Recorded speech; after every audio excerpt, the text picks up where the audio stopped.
બે કાચી કેરી લેવાની, જે ખાટી હોય અને દેશી હોય અને તાજી હોય તે બે કાચી કેરી લઈ અને તેને છોલવાની. છોલીને નાના નાના ટુકડા કરવાના. અંદર જો ગુટલી હોય તો ગુટલી કાઢી નાખવાની અને ગુટલી ન હોય તો ડાયરેક્ટ જ પીસ કરવાના.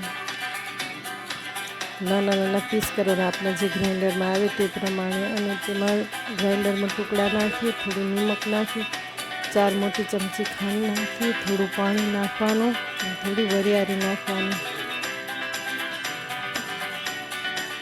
વરિયાળી, એલચી, નિમક અને ફુદીનો જે આપણે ટેસ્ટ પ્રમાણે નાખવું હોય તો નાખી શકાય. અને આવું ગ્રાઇન્ડર નાનું નાનું કરી અને ગાળી દેવાનું. અને પાણી આપણે જેટલું જોઈતું હોય તે નાખવાનું. અને 4 ગ્લાસ જેટલું પાણી નાખવાનું. અને જો આપણે ગાળવું તો ગાળવાનું, ન ગાળવું તો ડાયરેક્ટ પી શકાય.